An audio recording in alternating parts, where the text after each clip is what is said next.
கிறிஸ்து இயேசுவுக்குள் மிகவும் பிரியமாக அழைக்கப்பட்ட அன்புக்குரிய சகோதர சகோதரிகளே, சர்வ வல்லமையுள்ள பிதாவாகிய தேவன் நம்முடைய வாழ்நாளிலே மேலும் ஒரு நாளை நமக்கு ஜீவனோடு தந்து மீண்டுமாக நம் ஆண்டவராகிய இயேசு கிறிஸ்துவுடைய மரணத்தை நினைவு கூறவும் அவருடைய பாடுகளில் பங்கு பெறவும் மீண்டுமாக ஒரு புதிய வருஷத்தை நமக்கு ஏற்படுத்தி தந்திருக்கிறார். அதற்காக பிதாவாகிய தேவனுக்கு நம் ஆண்டவராகிய இயேசு கிறிஸ்துவின் மூலம் நன்றிகளையும் துதிகளையும் எடுத்துக்கொள்ளலாம். சகோதரர் சொன்னவண்ணமாக இன்றைக்கு நாம் பார்க்கக்கூடிய பாடத்தின் தலைப்பு 6 விசாரணைகள் என்ற தலைப்பின் கீழே பார்க்கலாம். அதுக்கு முன்னாடி பார்த்தீங்கன்னா, இன்றைக்கி என்ன நாள்? நினைவு கூறுதல் நாள். நீசான் மாதம் 14ஆம் தேதி இல்லையா? இது இந்த வருடத்தில் பார்த்திங்கன்னா இங்கிலீஷ் மாதத்துக்கு என்ன ஆகுது? கரெக்டாக ஏப்ரல் மாதம் 14ஆம் தேதி வருது இல்லையா? அதே மாதிரி நீசான் மாதம் 14ஆம் தேதி. தமிழ் வருஷ பருப்பு அப்படின்னு சொல்கிறோம். இன்றைக்கி என்ன? புதிய மாதம் பிறக்குது இல்லையா? நமக்கும் இன்றைக்கி என்ன தான்? ஒரு புதிய வருஷம். தமிழர்களுக்கும் என்னதுன்னா ஒரு புதிய வருஷம் இல்லையா? யாத்ராமத்தில் படிக்கிறோம், இது உங்களுக்கு பிரதான மாதம், இது 1ஆம் மாதம் அப்படின்னு சொல்கிறோம் இல்லைங்களா? அப்போ நமக்கு இதுதான் என்ன? புதிய வருஷம். அப்போனா ஹாப்பி நியூ இயர் சொல்லலாமா? இதுதான் புதிய வருஷம் இல்லையா? நமக்கு எல்லாருக்குமே இதுதான் புதிய வருஷம். எவ்வளோ இது ஒரு சந்தோஷமான நாளா? உலகத்தார் கொண்டாடுற மாதிரி இது ஒரு சந்தோஷமான நாளா? நமக்கு ஒரு சோகமான நாளா? சொல்லுங்கள். சந்தோஷமான நாள். எதனால் சந்தோஷமான நாள் சொல்கிறீங்க? நமக்காக ஓகே. நம்முடைய பாவங்களை எல்லாம் கழுவுவதற்கு இன்றைக்கு ஒரு வாய்ப்பு தந்திருக்கார். அதுதான் உண்மை. கடந்த காலம் முழுவதும் நம்ம இந்த உலகத்தோடு ஒன்றியிருந்த விஷயங்கள், சாஸ்திரங்கள், சடங்குகள், சம்பிரதாயங்கள் இதெல்லாமே நம்ம ஒதுக்கி வச்சுட்டு இன்னிலேருந்து என்ன அவருடைய மரணத்தில் பங்கு பெறுறதுக்கு, அவர் பண்ண தியாகத்தில் பங்கு பெறுறதுக்கு நமக்கு என்ன பண்ணியிருக்காருன்னா ஒரு வாய்ப்பை ஏற்படுத்தி தந்திருக்கார் அப்படின்னு பார்க்குறோம் இல்லைங்களா? அதான் உண்மை. அதன் அடிப்படையில் பார்த்திங்கன்னா, நம்ம ஆண்டவராக இயேசு கிறிஸ்து இன்றைக்கு சாயங்காலம் என்ன பண்ண போகிறாரு? அடிக்கப்பட போகிறார். அதற்கு முன்னாடி பார்த்திங்கன்னா அவர் எந்த அளவுக்கு அவர் சோதனைக்குள்ளே போயிட்டு வந்தார் அப்படின்னு பார்க்குறோம். அவர் சோதனையில் போடுறாருன்னா யாருக்கு சோதனைக்காக போயிருக்காருன்னு பார்த்திங்கன்னா, முதல் நமக்காக, அதற்கப்புறம் ஒட்டுமொத்த உலக ஜனங்களுக்காக. அப்போது அவர் ஒவ்வொரு விசாரணையும் நமக்கு என்ன இருக்குது? ஒரு பாடம் இருக்குது. இதான் அவர் தான் போயிட்டு வந்தார்னு நம்ம இருக்கக்கூடாது. அவருடைய பாடுகளில் பங்கு பெறுறவங்க தான் பாக்கியவானுங்களாக இருப்போம்.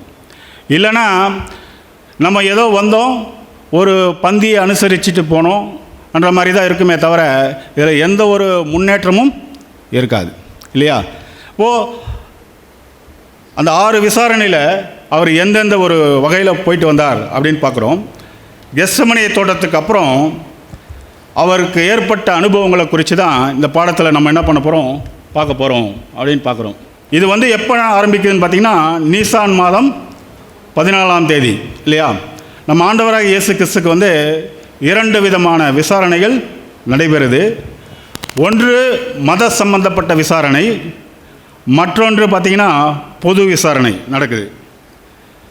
மத சம்பந்தப்பட்ட விசாரணை பார்த்திங்கன்னா, மதத் தலைவர்கள், அதாவது பிரதான ஆசாரியனாக அண்ணா, காய்பா மற்றும் ஆலோசனை சங்கத்தார் மூலமாக இந்த விசாரணை என்ன பண்ணுது நடைபெறுது. ரெண்டாவது பொது விசாரணை பார்த்திங்கன்னா, பிலாத்து மற்றும் ஏரோது ராஜா மூலமாக 2வது கட்ட விசாரணை 3 கட்டங்களாக நடைபெறுது அப்படின்னு பார்க்குறோம். அது மாத்திரமல்ல, இந்த விசாரணையெல்லாம் நடக்கும்போது எல்லா விஷயங்களுமே நம்ம ஆண்டவராக இயேசு கிறிஸ்துவுடைய கண்ட்ரோலில் தான் இருக்குது. யார்கிட்ட என்ன பேசணும், எப்படி பேசணும், எப்படி நடந்துக்கணும், எந்த இடத்துல பேசணும், எந்த இடத்துல அமைதியாக இருக்கணும், இந்த விஷயங்கள்லாம் இவருடைய கண்ட்ரோலில் தான் இருக்குது. இவர் சில இடத்துல பேச சொன்னால் கூட என்ன பண்ணுவார்? அமைதியாக இருப்பார். சில இடத்துல இவரே அவங்களுக்கு வாய்ப்பை ஏற்படுத்தி தருவார். அதுதான் ஒரு ஆச்சரியமாக இருக்குது இல்லைங்களா? இதெல்லாம் எதுக்கு ஒரு அடையாளமாக இருக்குன்னா, தேவனுடைய பிள்ளைகள் கூட நம்ம எப்படி இருக்கணும்னா, யார்கிட்ட எப்படி பேசணும், எப்படி பழகணும், சபையார் மத்தியில் என்ன பேசணும் இல்லையா, எப்படி நடந்துக்கணும், இதெல்லாம் நமக்கு ஒரு பாடம். நம்ம என்ன பண்ணுறோம், உலகத்தார்கிட்டையும் அதே மாதிரி தான் பேசுகிறோம், சபையார்கிட்டையும் என்ன அதே மாதிரி தான் பேசி ஒருத்தருக்கு ஒருத்தர் சண்டை போட்டுட்டு என்ன பண்ணிடுறோம், பிரிவினைகள் ஏற்படுத்திக்கிறோம். இதெல்லாம் நமக்கு ஒரு பாடம், சரிங்களா? அதனால தான் நம்ம ஆண்டவராக இயேசு கிறிஸ்துவுடைய கண்ட்ரோல். அதனால தான் பவுல் சொல்கிறாரு, நீங்கள் எல்லாம் எப்படி இருங்க, தெளிந்த புத்தி உள்ளவர்களாக இருங்க, பகுத்தறியவர்களாக இருங்க. பகுத்தறிகிற தன்மை இருக்கணும். உலக காரியங்களுக்கும் வேத காரியங்களுக்கும் முக்கியமாக பகுத்தறிகிற தன்மை இருக்கணும். ரெண்டுத்தையும் போட்டு என்ன பண்ணிடக்கூடாது, உழைப்பிடக்கூடாது. அதனால தான் தேவன் ஞானிகளுக்கும் கல்விமான்களுக்கெல்லாம் மறைச்சி நம்மளை என்ன பண்ணுறாரு, பிரித்தெடுத்து அவருடைய திட்டங்களெல்லாம் நமக்கு சொல்கிறார் அப்படின்னு பார்க்குறோம், சரிங்களா? இந்த பஸ்கா நடக்கக்கூடிய டைம் என்னன்னு பார்த்தீங்கன்னா, நைட்டு 8 மணிலேருந்து 10 மணி வரைக்கும். இதை பார்த்தீங்கன்னா நம்ம ஆண்டவராக இயேசு கிறிஸ்து சீஷர்கள்கிட்ட அந்த மேல் வீட்டு அறையில் என்ன பண்ணுறாருன்னா, நிறைய விஷயங்களை பேசிகிட்டு இருக்காரு. 14ஆம் அதிகாரம், யோவான் 14ஆம் அதிகாரத்துலேருந்து 17ஆம் அதிகாரம் வரைக்கும் அவர் என்னென்ன பேச போகிறார், என்ன எல்லா விஷயங்களும் என்ன இருக்குன்னா அதில் ரெக்கார்டாக இருக்குது அப்படின்னு பார்க்குறோம். அந்த மேல் வீட்டு அறையில் பார்த்தீங்கன்னா முக்கியமான ஆறுதலான விஷயம் என்ன சொல்கிறார் அப்படின்னு பார்த்தீங்கன்னா, வாசிக்கலாம். யோவான் 14ஆம் அதிகாரம் 3ஆம் வசனம். நான் போய் உங்களுக்காக ஸ்தலத்தை ஆயத்தம் பண்ணின பின்பு நான் இருக்கிற இடத்திலே நீங்களும் இருக்கும்படி நான் மறுபடியும் வந்து உங்களை என்னிடத்தில் சேர்த்து கொள்ளுவேன். ஏற்கனவே ஒரு சீஷர்கள்கிட்ட எல்லாம் சொல்லியிருக்காரு, என்னை கொன்னுடுவாங்க, ஆனாலும் 3ஆம் நாள் என்ன பண்ணிடுவேன், உயிர் தெழுந்து போயிடுவேன். அதெல்லாம் சொன்ன உடனே அவங்களுக்கு எவ்வளோ கஷ்டமாக இருக்கும். ஏன்னா இவரை தான் நம்பிட்டு இருக்காங்க. இவர் விட்டுட்டு போயிட்டாருன்னா நம்மளுடைய நிலைமை என்ன?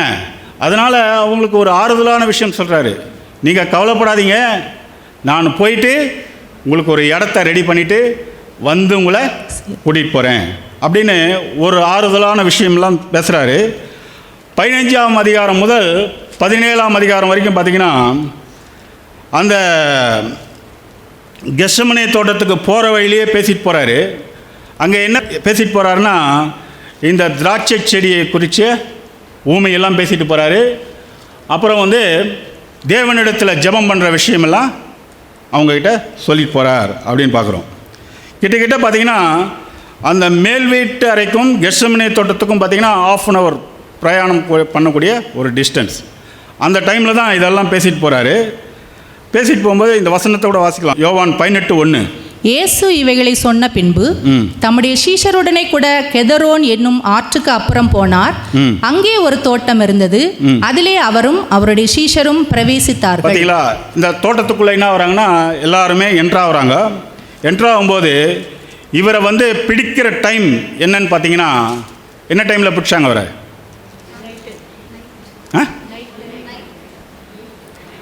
நைட்டு கரெக்டாக 12 மணிக்கு. அதாவது கரெக்டாக 12 மணிக்கு 3ஆம் ஜாமம் சொல்லுவாங்க. 3ஆம் ஜாமம் முதல் 4ஆம் ஜாமம் வரைக்கும், 12 மணி முதல் 3 மணி வரைக்கும் 3ஆம் ஜாமம், 3 மணி முதல் 6 மணி வரைக்கும் 4ஆம் ஜாமம்.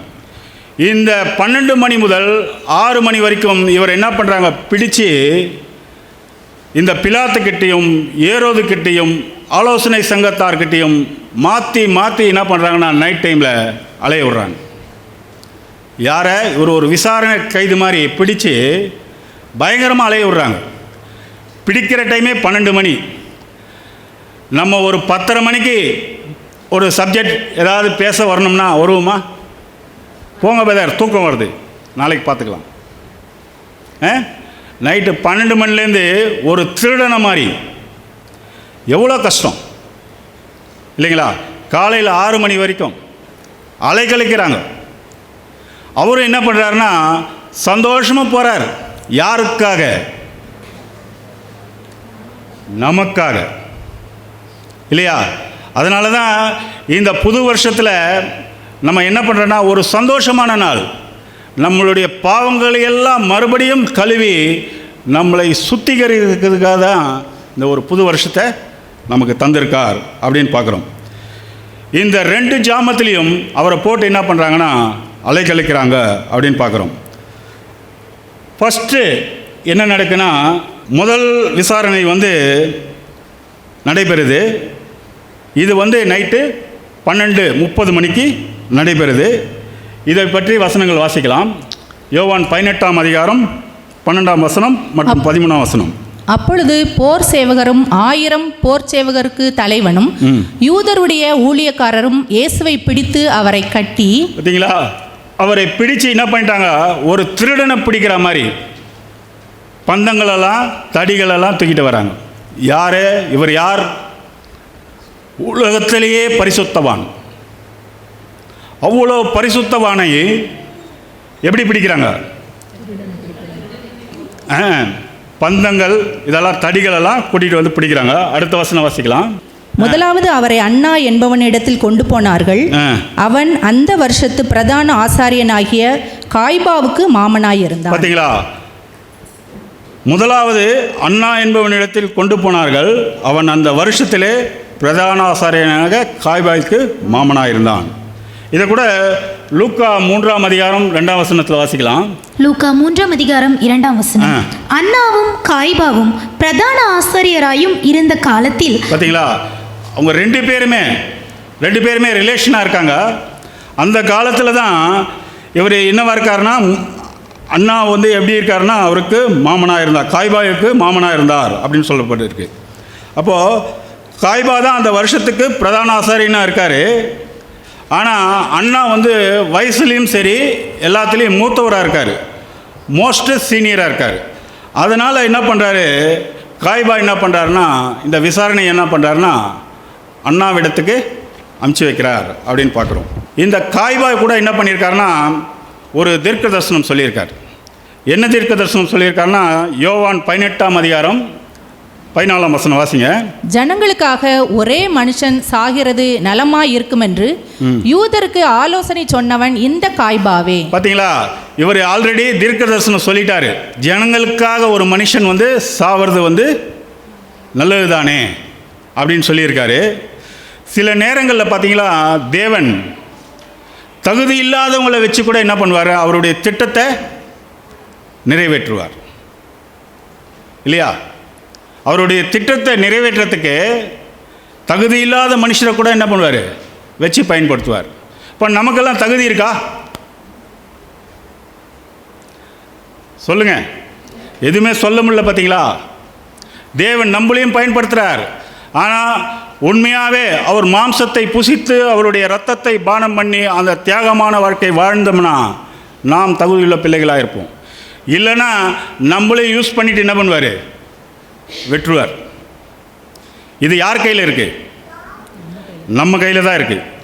அதே மாதிரி உதாரணத்துக்கு பார்த்தீங்கன்னா, பிலேயாம் கிட்ட கழுதை பேசுனது இல்லையா? கழுதையை வச்சு கூட தேவன் என்ன பண்ணுவார், பேசுவார். இங்கே பேசுறது முக்கியம் இல்லை. எனக்கெல்லாம் சப்ஜெக்ட் பேசுகிறதுக்கே கொஞ்சம் பயமாக தான் இருக்கும். ஏன்னா இது பரிசுத்தமான தேவனுடைய வார்த்தைகள். இதை நம்ம சுயநலத்துக்காக பயன்படுத்தக்கூடாது. அதான் யாக்கோபு எழுதுறாரு, அதிக ஆக்கினி அடைவோம் என்று அறிந்தும் நீ போதகராவானா அப்படின்னு சொல்கிறாரு. ஆனால் இன்னொரு வசனம் என்ன சொல்கிறது, சுசேஷத்தை நீ அறிவிக்காவிட்டால் உனக்கு ஐயோ. நமக்கு உள்ளே இருந்தாவும் நெருப்பு தான், வெளியே இருந்தாவும் நெருப்பு தான் இல்லையா? அப்போது தேவனுடைய பிள்ளைகள் தேவ பக்தியில் எவ்வளோ ஜாகிரதை உள்ள பிள்ளைகளாக இருக்கணும் இல்லையா? ஏன்னா தேவனுடைய அழைப்பு அப்படி மேன்மையான அழைப்பு. இதை மற்ற கிறிஸ்துவர்கள் மாதிரி அசட்டை பண்ண முடியாது.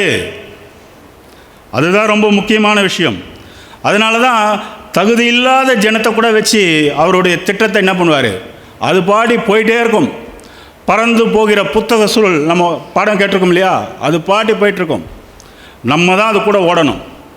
நமக்காகலாம் அது ஒரு நிமிஷம் கூட தாமதிக்காது. சரிங்களா? இந்த விசாரணை அண்ணா பிரதான ஆசாரியன் கிறிஸ்துவிடம் என்ன பண்ணுறாரு, அவரை பற்றிய விஷயங்கள் எல்லாம் அவருடைய சீஷர்கள்கிட்ட என்ன பண்ணுறாரு, கேட்குறார். இவர் என்ன போதனை பண்ணார், எப்படி பண்ணார், இதெல்லாம் கேட்குறாரு.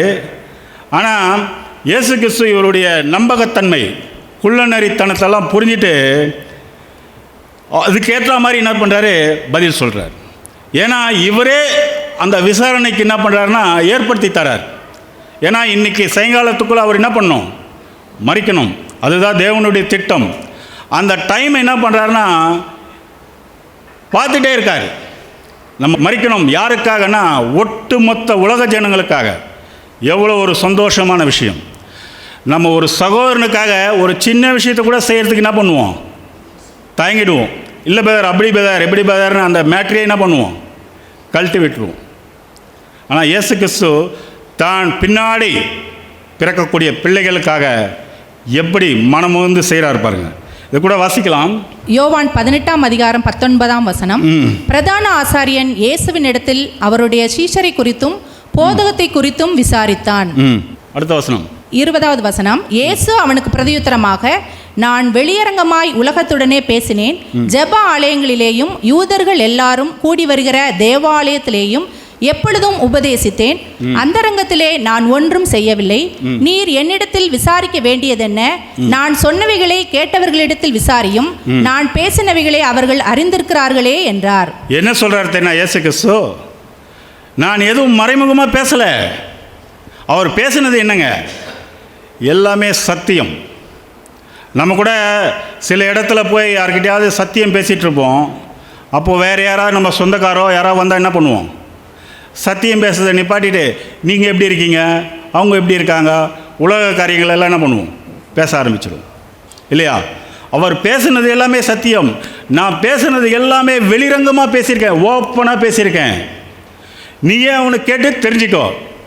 நான் தகாதது எதுவுமே பேசலை, எல்லா தகுதியானது தான் பேசியிருக்கேன்.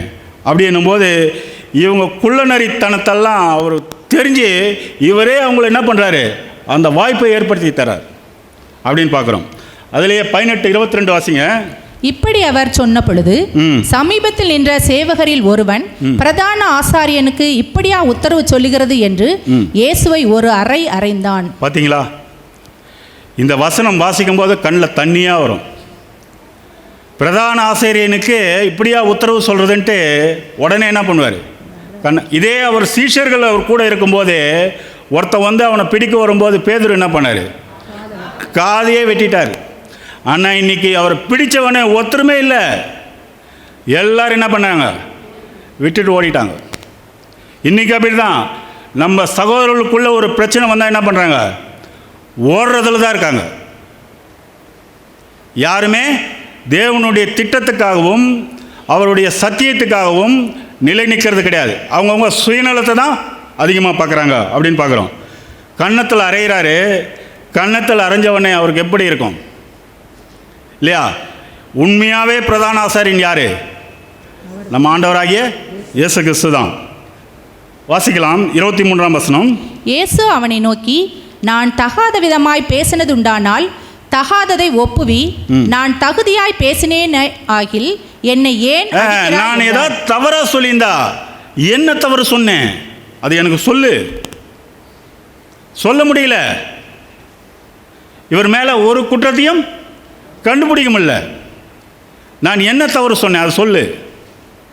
நான் எல்லாமே தகுதியாக தானே பேசினேன். தகுதியாக நான் பேசியிருக்கும்போது என்னை ஏன் அடிக்கிற இல்லையா? அப்போது அவங்களுக்கு என்னன்னா, இவரை என்ன பண்ணணும், எப்படியாவது சிலுவையில் அறையணும். இவரால் கவர்மெண்ட்டுக்கும் ஒரு இடர்லாம் இருக்குது, மற்றவர்களுக்கும் என்ன தான் இருக்குது, ரொம்ப இடர்லாம் இருக்குது. நம்ம கூட சத்தியம் இன்றைக்கி சப்ஜெக்ட் இருக்குது பிரதர், ஒரு சப்ஜெக்ட் கேட்கலாம் வாங்கன்னா எப்படி இருக்கும், நம்ம மேலே ஒரு கோபமாக தான் இருக்கும். தேவனுடைய பிள்ளைகளுக்கே அப்படி தான் இருக்குது. இவருக்கு என்ன வேலை வெட்டி இல்லை போல இருக்குது, கண்ட நேரத்துலையும் சப்ஜெக்ட் பேசுகிறதுக்கு கூப்பிட்றாரு, கேட்குறதுக்கு கூப்பிட்றாரு, அப்படி தான் நினைப்போம். நமக்கு மனசில் என்ன இருக்குன்னா, அந்த வாரத்தில் ஞாயிற்றுக்கிழமை மாத்திரம்தான் ஒரு மணி நேரம் ஏதோ தேவனுக்காக ஒதுக்கலாம், அப்படி தான் நம்ம நினச்சிட்ருக்கோம். அப்படி இருக்கக்கூடாது. எப்பொழுதுமே 24+7 எப்போதுமே தேவன் ஒரு அழைப்பு கொடுத்தா அதை கேட்கறதுக்கும் சரி, அந்த வேலையை செய்கிறதுக்கும் சரி, நம்ம எப்படி இருக்கணும்? ஆயத்தமாக இருக்கணும். அதனால் வேலை போனால் கூட பரவாயில்ல அப்படின்னு பார்க்குறோம். ஏன் அடிக்கிற அப்படின்றாரு. இந்த வார்த்தை கிறிஸ்து சொன்னவுடனே காய்பாவிடம் என்ன பண்ணுறாரு, அண்ணா என்ன பண்ணுறாரு, அமுச்சிடுறாரு. ஏன்னு பார்க்கும்போது கிறிஸ்து மேலே என்ன ஒரு குற்றமும் இல்லை. ஆனால் இயேசு கிறிஸ்துவே இந்த மீதி உள்ள 5 விசாரணை இருக்குது, இதுக்கு வாய்ப்பு அவர் ஏற்படுத்தி தரார். இன்னும் கொஞ்ச நேரம் தான் இருக்குது. அதுக்குள்ளே என்ன பண்ணணும்? இவரை சிலுவையில் ஒப்பு கொடுக்கணும். அடுத்த விசாரணைக்கு இவரே என்ன பண்ணுறாருன்னா வாய்ப்பு ஏற்படுத்தி தராரு. 2வது விசாரணை நடக்குது. இது யார்கிட்ட நடக்குதுன்னா காய்பாய் கிட்ட நடக்குது. அண்ணா என்ன பண்ணுறாரு, அவர் தான் மோஸ்ட் சீனியராக இருந்தார். திருப்பி என்ன பண்ணுறாருன்னா காய்பாய் கிட்டே அனுப்பிச்சிடுறாரு. இது டைம் பார்த்திங்கன்னா இரவு 2 மணி முதல் 3 மணி வரை நடக்குது அப்படின்னு பார்க்குறோம். இதை பற்றி வசனங்கள் வாசிக்கலாம். மார்க் 14:53. இயேசுவை அவர்கள் பிரதான ஆசாரியனிடத்தில் கொண்டு போனார்கள். அங்கே ஆசாரியர், மூப்பர், வேதபாரகர் எல்லாரும் கூடி வந்திருந்தார்கள். கூடி வந்திருக்காங்க. இது எந்த டைம் நடக்குன்னு பார்த்தோம்? நைட் டைம் நடக்கு. ஆனால் யூதர்கள் வழக்கின்படின்னு பார்த்தீங்கன்னா சாயங்காலம் 6 மணிக்கு மேலே ஆலோசனை சங்கம்லாம் என்ன பண்ணணும்? லாக் பண்ணிடணும். அதுக்கு மேலே நியாயம் தைக்கிற விஷயம், இந்த விஷயம்லாம் என்ன பண்ணக்கூடாது? வைக்கக்கூடாது. ஆனால் இது பார்த்தீங்கன்னா இவரை பொறுத்தவரையிலும் எல்லா விஷயங்களுமே அநியாயமாக தான் நடக்குது. அவங்க சட்டத்தின்படி சரி, எல்லாத்துக்குமே முன்னும் முரணாக தான் நடக்குது அப்படின்னு பார்க்குறோம். ஏன்னா நைட் டைம்லலாம் இந்த மாதிரி ஆலோசனை சங்க கூட்டம்லாம் நடத்தக்கூடாது. ஆனால் இவருக்கு நடக்குது இல்லையா? காரணம் என்ன? சத்தியத்தை சொன்னார், சத்துருவாயிட்டார். அதுதான் முக்கியமான விஷயமே. ஏன்னா சத்தியத்திற்குரிய வேல்யூ அவங்களுக்கு அன்றைக்கி தெரியல. நமக்காக தெரியுதா?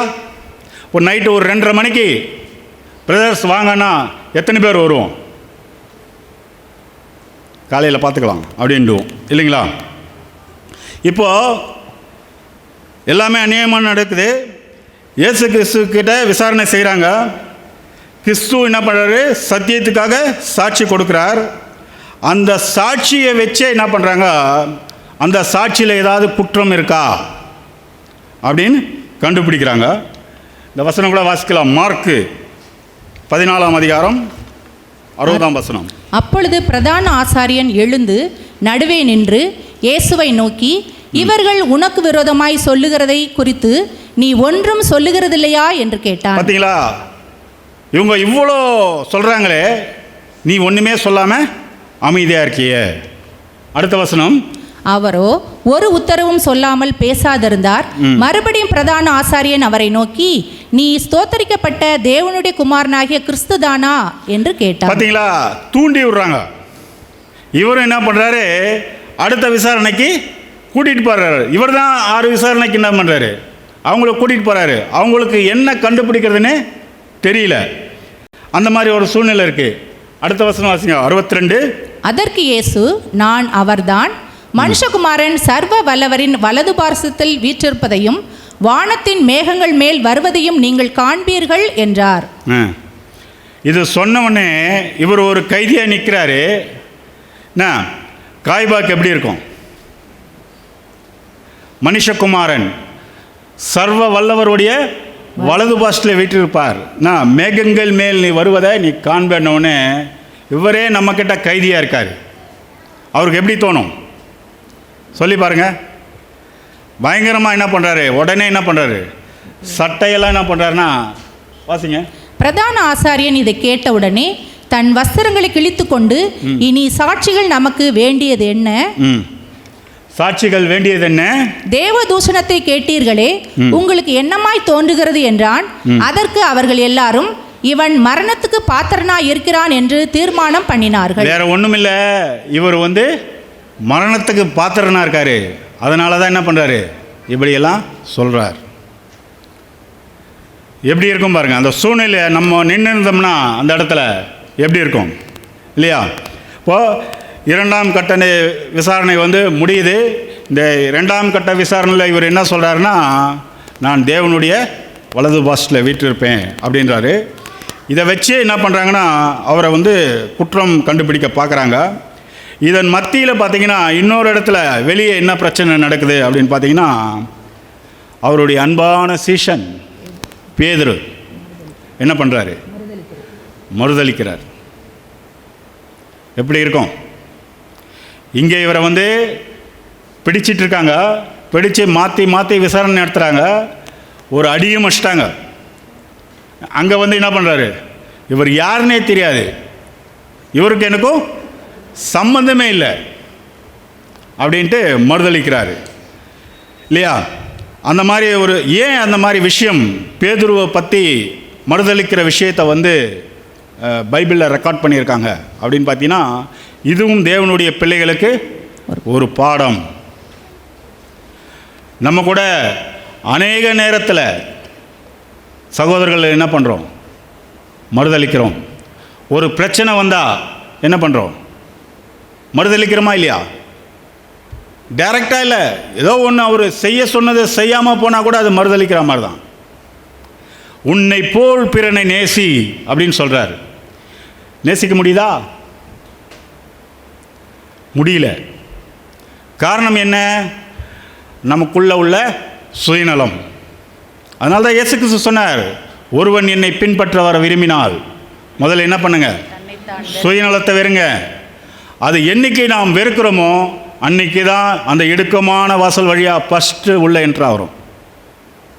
அது வரைக்கும் வெளியே இருந்து எட்டி எட்டி பார்த்துட்டு தான் இருக்கிறோம். ஆனால் ஞானஸ்தானம் எடுத்துட்டோம், எவ்வளோ சப்ஜெக்ட்ஸ் கேட்டோம், எல்லாம் பண்ணிட்டோம். ஆனால் இன்னும் என்ன பண்ணுறோன்னா வெளியே தான் நின்றுருக்கோம். அடுத்தது பார்த்திங்கன்னா மூன்றாம் கட்ட விசாரணை ஆரம்பிக்குது. இது வந்து ஆலோசனை சங்கத்தின் மத்தியில் என்ன பண்ணுதுன்னா நடக்குது. இது நடக்கக்கூடிய டைம் என்ன பார்த்திங்கன்னா இரவு எர்லி மார்னிங் 4 மணிக்கு நடைபெறுது. இந்த வசனத்தை பற்றி வாசிக்கலாம். லூக்கா 22ஆம் அதிகாரம் 66வது வசனம். விடியற்காலமான போது ஜனத்தின் மூப்பரும் பிரதான ஆசாரியரும் வேத பாரகரும் கூடி வந்து தங்கள் ஆலோசனை சங்கத்தில் அவரை கொண்டு வந்து நிறுத்தி, ஆலோசனை சங்கத்தின் மத்தியில் என்ன பண்ணுறாங்கன்னா கொண்டு வந்து நிறுத்துறாரு. ஆனால் இயேசு கிறிஸ்து என்ன பண்ணுறாருன்னா இவங்களுடைய குள்ளநரித்தனம் செயல்கள் எல்லாம் வெளிப்படுத்துறதுக்காக ஜனங்களுக்கு தெரியணும் இல்லையா? அதுக்காக என்ன பண்ணுறாருன்னா 3 கட்ட விசாரணையுமே என்ன பண்ணுறாருன்னா இவர் அவங்கள வந்து அப்படியே கொண்டு வரார் அப்படின்னு பார்க்குறோம்.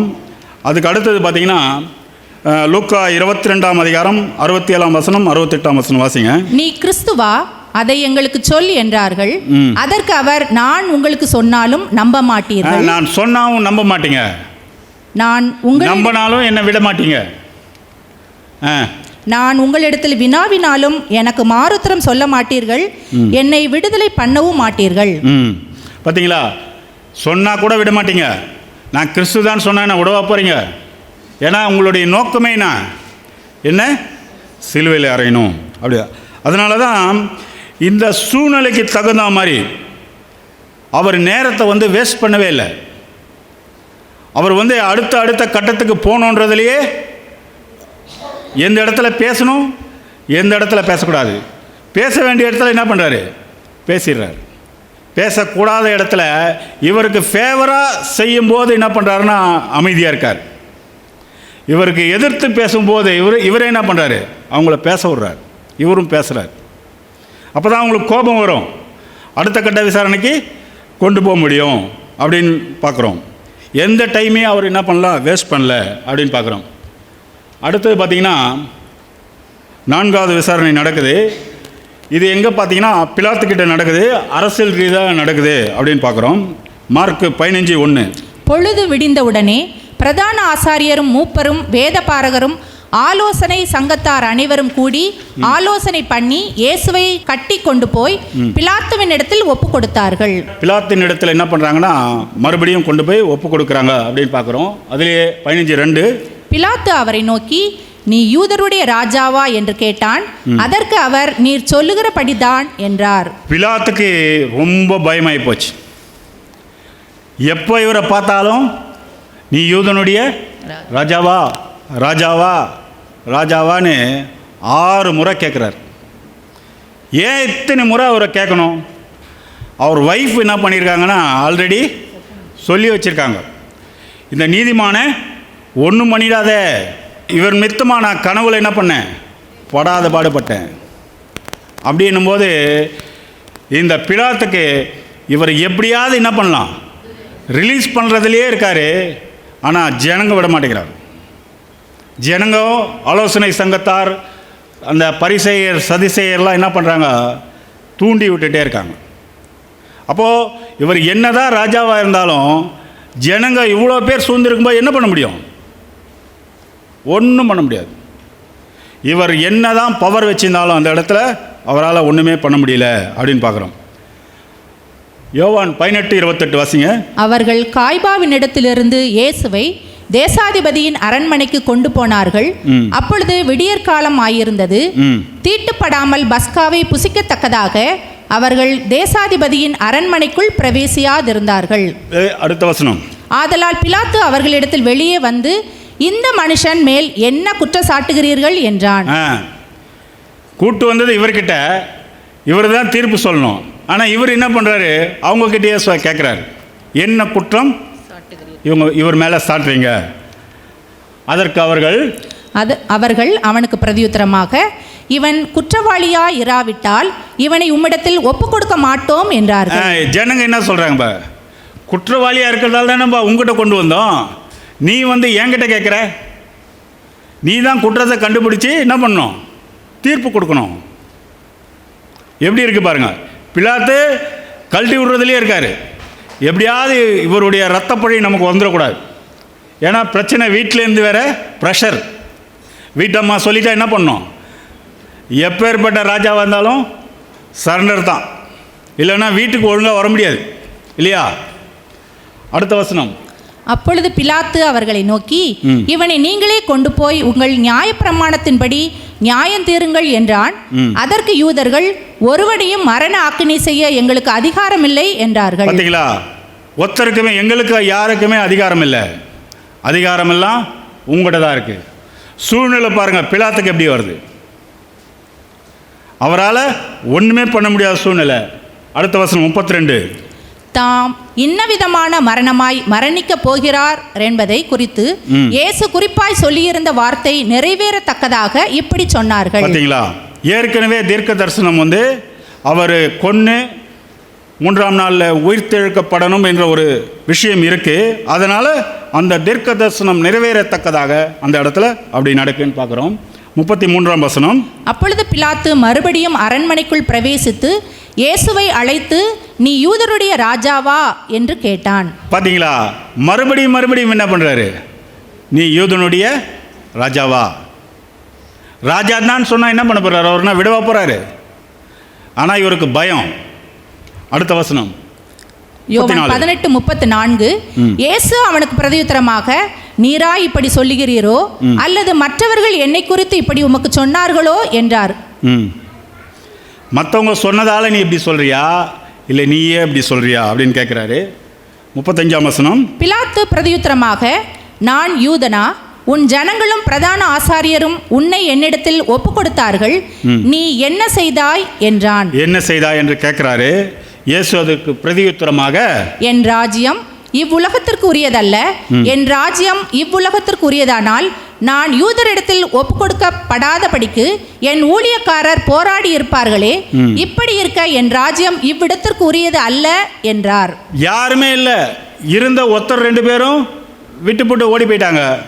என்னுடைய ராஜ்யம் நீ ராஜாவான்னு கேட்டுட்டு இருக்க, நான் இங்கே யூதருக்கு ராஜாவாக இருந்தா என்ன பண்ணியிருப்பாங்க, எல்லாம் ரிலீஸ் பண்ணியிருப்பாங்க. என்னுடைய ராஜ்யம் இந்த பூலோகத்துக்குரியதல்ல. இந்த பூலோகத்துக்குரிய ராஜ்யம் யாருது? சாத்தானுடையது, இந்த பிரபஞ்சத்தின் தேவன். இவர்கிட்ட இருந்து அவன் பிடுங்கிட்டான். இவர் தான் இந்த அண்ட சராசரங்களை எல்லாம் படைச்சது, இவர் தான் எல்லாமே செஞ்சது. ஆனால் சாத்தான் என்ன பண்ணிட்டான், தன்னுடைய தந்திரத்தினால மனுக்குலத்தையே ஏமாற்றிட்டான்.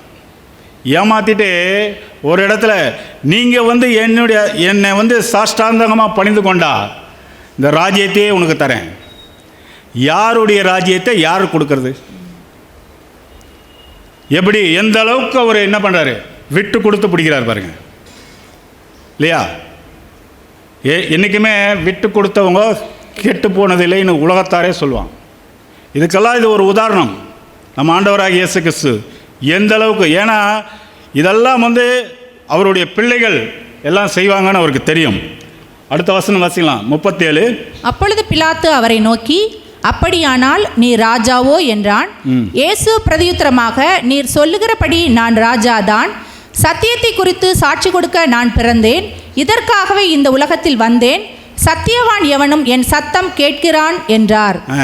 சத்தியவான் எவனும் என் சத்தத்தை கேட்கிறான். அன்னைக்கு அவர் சொன்னதை கேட்கலன்னா அங்கே ஒத்தருமே சத்தியவான் இல்லை. அப்படி தானே? இன்றைக்கி நாமெல்லாம் கேட்குறோமா? நம்ம கேட்குற மாதிரி நடிக்கிறோம். பிரதர் சொன்ன மாதிரி அப்படி தான் நம்ம இன்னும் இருக்கிறோம். இன்னும் முழுமையாக நம்மளை என்ன பண்ணல, ஒப்பு கொடுக்கல. இன்றைக்கி சாயங்காலமாவது நம்ம என்ன பண்ணுவோம், முழு மனசோட அடுத்த வருஷத்துலையாவது ஒருத்தருக்கு ஒருத்தர் இருந்து இசைந்த ஆத்துமாக்களா ஒருத்தர் எப்படி இருப்போம், அன்பு செலுத்தி கிறிஸ்துவுடைய பிரமாணத்தை நிறைவேற்றக்கூடிய பிள்ளைகளாக நாம் இருப்போம். அடுத்த 38ஆம் வசனம் வாசிங்க. அதற்கு பிலாத்து, சத்தியமாவது என்ன என்றான். மறுபடியும் அவன் யூதர்களிடத்தில் வெளியே வந்து, நான் அவனிடத்தில் ஒரு குற்றமும் காணேன். ஒரு குற்றமும் காணேன் சொன்னவொடனே பிலாத்து வந்து இயேசு கிறிஸ்து கிட்ட வந்து 6 முறை கேட்குறாரு, 6 முறை விசாரணை நடத்துகிறாரு. 6 முறையும் என்ன பண்ணுறது, யூதனுடைய ராஜாவான்னு கேட்குறாரு. எல்லாமே பதில்கள் எப்படி இருக்குன்னா, ஒரு முன்னுக்கு முரணாக தான் இவர் பதில் சொல்கிறாரு. காரணம் என்னன்னா, டைம் நெருங்கிட்டு இருக்கு, இவர் கொண்டு போய் சிலுவையில் அறையணும். ஆனால் ஜனங்களெல்லாம் எப்படி இருக்காங்கன்னா, இவரை எப்படியாவது சிலுவையில் அறையணும். ஏன்னா தேவனுடைய திட்டமே அதுதான். சரிங்களா? அடுத்தது பார்த்திங்கன்னா 5ஆம் கட்ட விசாரணை நடக்குது. இது வந்து எங்கே நடக்குன்னா, ஏரோது கிட்ட நடக்குது. வாசிக்கலாம், லூக்கா 23ஆம் அதிகாரம் 8ஆம் வசனம். ஏரோது இயேசுவை குறித்து அநேக காரியங்களை கேள்விப்பட்டிருந்ததினாலும் அவரால் செய்யப்படும் அடையாளத்தை பார்க்க வேண்டுமென்று விரும்பியிருந்ததினாலும் அவரை காணும்படி வெகு நாளாய் ஆசை கொண்டிருந்தான். அநேக காரியங்களை குறித்து அவரிடத்தில் வினாவினான். அவர் மறுமொழியாக ஒன்றும் அவனுக்கு சொல்லவில்லை. ஏரோது இவரை பார்க்கறதுக்கு ரொம்ப நாள் ஆசையாக இருக்காரு. யார? இயேசு கிறிஸ்துவை. இவர்கிட்ட நிறைய பேசணும்னு ஆசைப்படுறாரு. இயேசு கிறிஸ்துக்கு ஃபேவராக இருக்கிற இடத்துல இருக்கார் இவர். இவர்கிட்ட வந்து நிறைய பேசணும், நிறைய கேள்விகள் கேட்கணுன்ற மாதிரி ஆசையாக இருக்கார். ஆனால் இந்த இடத்துல இயேசு கிறிஸ்து இவர் பேசியிருந்தாருன்னு வச்சுக்கோங்க, கண்டிப்பாக அந்த இடத்துல என்ன இருக்கும், அவருக்கு ஒரு விடுதலை கிடச்சிருக்கும். ஆனால் இந்த இடத்துல அவர் எப்படி நடந்துக்கிறார் பாருங்கள். அவர் வந்து ஒரு வார்த்தையும் பேசலையாம், அமைதியாகவே இருக்கார். இவர் எதிர்பார்த்த மாதிரி, ஏரோது எதிர்பார்த்த மாதிரி அவர் எதுவுமே பேசலை. அதுதாங்க ஞானம். ஏன்னா தேவனுடைய திட்டம் நிறைவேறணும், இவர் வந்து ஒப்பு கொடுக்கணும். அதுதான் தேவனுடைய திட்டம். இந்த இடத்துல வந்து அவர் எதுவுமே பேசாமல், எந்த வார்த்தையுமே தேவையில்லாமல் அவர் பேசவே இல்லை அப்படின்னு பார்க்குறோம். அடுத்தது பார்த்திங்கன்னா கடைசி 6வது விசாரணை வந்து மறுபடியும் எங்கே வருது, பிலாத்துக்கிட்டே வருது. அதை குறித்து கூட வசனம் வாசிக்கலாம். இது எப்போ நடக்குன்னா, காலையில் 6 மணிக்கு நடக்குதுன்னு பார்க்குறோம். யோவான் 18:33. அப்பொழுது பிலாத்து மறுபடியும் அரண்மனைக்குள் பிரவேசித்து இயேசுவை அழைத்து, நீ யூதருடைய ராஜாவா என்று கேட்டான். பார்த்தீங்களா, மறுபடியும் அதே தான் கேட்டுட்டு வராரு. 19:7 வாசிங்க. யூதர்கள் அவனுக்கு பிரதியுத்தரமாக, எங்களுக்கு ஒரு நியாயப்பிரமாணம் உண்டு. இவன் தன்னை தேவனுடைய குமாரன் என்று சொன்னபடியினால் அந்த நியாயப்பிரமாணத்தின்படியே இவன் சாக வேண்டும் என்றார்கள். பார்த்தீங்களா, இது ஒரு வசனம் கண்டுபிடிச்சிட்டாங்க. ஏன்னா தேவனுடைய குமாரன் இந்த பூமியில் வந்து என்ன ஆகணும், மறிக்கணும். எப்படி இருந்தாலும் ஒரு தேவனுடைய குமாரன் சொல்கிறாரு, அப்போ இவர் என்ன ஆகணும், மறிச்சே ஆகணுன்ட்டு ஒரு விஷயத்தை கண்டுபிடிச்சிட்டாங்க. கண்டுபிடிச்சிட்டு இந்த வார்த்தைகள் எல்லாம் சொன்னவொடனே பிலாத்துக்கு என்ன ஆகுதுன்னா அதிகமாக பயம்தான் ஆகுது. இயேசு கிறிஸ்துக்கிட்ட சொன்ன விஷயங்களெல்லாம் அவர் பார்க்குறாரு. பிலாத்துடைய மனநிலையை இயேசு கிறிஸ்து புரிஞ்சுட்டு அவர் அந்த இடத்துல அமைதியாக இருக்காருன்னு பார்க்குறோம். அடுத்தது வாசிங்க 12. அது முதல் பிலாத்து அவரை விடுதலை பண்ண வகை தேடினான். யூதர்கள் அவனை நோக்கி, இவனை விடுதலை பண்ணினால் நீ ராயனுக்கு சிநேகிதன் அல்ல, தன்னை ராஜா என்கிறவன் எவனோ அவன் ராயனுக்கு விரோதி என்று சத்தமிட்டார்கள். அடுத்தது பிலாத்து இந்த விஷயத்தெல்லாம் கேள்விப்பட்டு இயேசுவை வெளியே கொண்டு தனியாக கூட்டிகிட்டு போய் எபிரேய பாஷையில் கபத்தா என்னும் சொல்லப்பட்ட இடத்துல நிற்க வச்சுட்டு நியாயஸ்தானத்தின் மேலே என்ன பண்ணுறாரு, அவர் ஒரு ஜட்ஜ்மெண்ட்டுக்காக உட்காந்துருக்கார் அப்படின்னு பார்க்குறோம். அப்போது இதற்கு மேலே எந்த ஒரு முயற்சியும் என்ன பண்ணல பிலாத்து எடுக்கலை. ஏன்னா இவர் சொல்கிற விஷயமெல்லாம் ஃபெயிலியர் ஆகிட்டே போகுது. அதனால் என்ன பண்ணுறாருன்னா தன்னுடைய கைகளை என்ன பண்ணுறாரு கழுவிட்டு இவர் என்ன பண்ணுறாருன்னா சிலுவையை அறையிறதுக்கு ஒப்பு கொடுத்துட்றார். இறுதியாக இயேசு கிறிஸ்துவை யூதர்கள் கணக்கின்படி மதியம் 3 மணிக்கு என்ன பண்ணுறாங்க, சிலுவையில் அறையிறதுக்கு ஒப்பு கொடுக்குறாங்க அப்படின்னு பார்க்குறோம். அப்போது இந்த பாடத்தில் இந்த 6 கட்ட சோதனைகளிலும் இயேசு கிறிஸ்து கடந்து வந்தார் இல்லையா. இதில் பார்த்திங்கன்னா எல்லாமே அநியாயமான சம்பவங்கள் தான் நடக்குது. இதெல்லாம் ஏன் நடக்குது அப்படின்னு பார்த்தீங்கன்னா கடைசி காலத்தில் வாழ்ந்து கொண்டிருக்கிற தேவனுடைய பிள்ளைகளுக்கு ஒரு பாடம். நம்ம உண்மையாக தேவனுடைய பிள்ளைகளாக இந்த பூமியில் வாழ்ந்தோம்னா நமக்கு என்ன தான் பாடுகள் தான், பிரச்சனைகள் தான், அவமானங்கள் தான், துன்பங்கள் தான். மற்றவர்கள் சொல்கிற மாதிரி உங்களுக்கு ஆசீர்வாதம் தான் அப்படிலாம் ஏமாற்ற முடியாது. நம்ம உள்ளதை உள்ளபடி தான் சொல்ல முடியும். ஆனால் அவரோடு கூட பாடுகள் பட்டாதான் அவரோடு கூட ஆளுகை செய்யணும் இல்லையா, அதுதான் உண்மை. அப்போது இந்த மாதிரி ஒரு விஷயத்தில் நாம் நல்லபடியாக ஓடி கோர்ஸை முடிக்கிறதுக்கு தான் தேவன் இந்த பாடங்களெல்லாம் நமக்கு என்ன பண்ணுறாரு, ஒரு முன்மாதிரியாக வச்சுருக்காரு. அப்போ நமக்கு பிரச்சனைகள் சோதனைகள் இதெல்லாம் வரும்போது நாம் தேவனிடத்தில் என்ன பண்ணணும், ஜெபம் பண்ணணும். ஜெபம் பண்ணி, ஏன்னா ஒரு பிரச்சனை வருதுன்னா அந்த பிரச்சனையை போக்குறதுக்கு வழியும் அவர் என்ன பண்ணியிருக்காரு, ஆல்ரெடி வச்சுருக்காரு. அப்போது அந்த வழியில் நம்ம எப்படி நியாயமாக போனோம் என்ற ஒரு விஷயத்தை தான் நம்ம பார்க்கணும். கடைசியாக ஒரு வசனத்தை வாசித்து சப்ஜெக்ட் முடிக்கலாம். லூக்கா 21:36. ஆகையால் இனி சம்பவிக்க போகிற இவர்களுக்கு எல்லாம் நீங்கள் தப்பி மனுஷகுமாரனுக்கு முன்பாக நிற்க பாத்திரவான்களாக எண்ணப்படுவதற்கு, அவருக்கு முன்னாடி நிற்கிறதுக்கு பாத்திரவான்கள் அப்படின்னு எண்ணப்படணுமா நம்ம இல்லையா. இயேசு கிறிஸ்து கூட அந்த பிதாவுடைய பாத்திரத்தில் அவர் பானம் பண்ணார் இல்லையா. இன்றைக்கி அவர் முன்னாடி அவருடைய வலது பாஸ்டில் உட்காண்டிருக்கார். நம்மளையும் தான் நம்மளை அன்பில் பரிசுத்தம் பண்ணி தேவனுக்கு முன்னாடி நிப்பாட்டுறதுக்காக தான் இன்றைக்கி என்ன பண்ணியிருக்காரு, அவருடைய மரணத்தை நினைவு கூறுறதுக்கு தேவன் நமக்கு ஒரு வாய்ப்பை ஏற்படுத்தி தந்திருக்கார். அப்போது அந்த பாடுகளில் நம்ம பங்கு பெறணும். அவர் பண்ண தியாகத்தை நாமளும் பண்ணணும். சும்மா ஏதோ வந்தோம் போனோன்று இல்லாமல் இல்லையா, அவர் அடிச்சுவடுகளை நமக்கு ஒரு முன்மாதிரியாக வச்சுட்டு போயிருக்கார். அதனால் இயேசு கிறிஸ்துக்கு வந்த சோதனைகள் மாதிரி நமக்கு வரப்போகிறதில்ல. நமக்கு எல்லாமே ஃப்ரிச்சுவலாக தான் வரப்போகுது இல்லையா.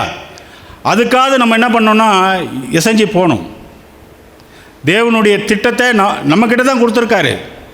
ஏசாயாவில் கூட நம்ம படிக்கிறோம் இல்லையா, அவர் புஸ்தக சூழலை வாசிட்டு யார்கிட்ட கொடுத்தாரு, பணிவிடைக்காரர்கிட்ட தான் கொடுத்தாரு. அவர் அதில் 3 விஷயங்களை முதல் வருகையில் செஞ்சு முடிச்சிட்டாரு.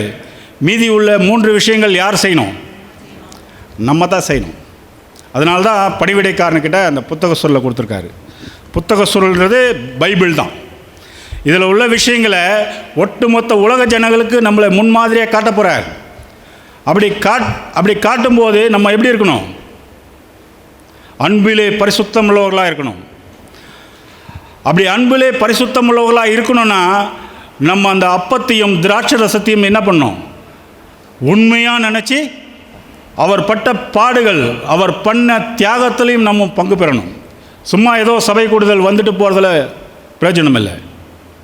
எப்படி கர்த்தரை அறிகிற அறிவினால் எப்படி இந்த பூமியெல்லாம் இருக்கும், இப்போ நம்ம இறங்கி செய்யணும். அதனால தான் நமக்கு இந்த ஒரு விஷயத்தையே புது வருஷத்தில் நமக்கு கொடுத்துருக்காரு.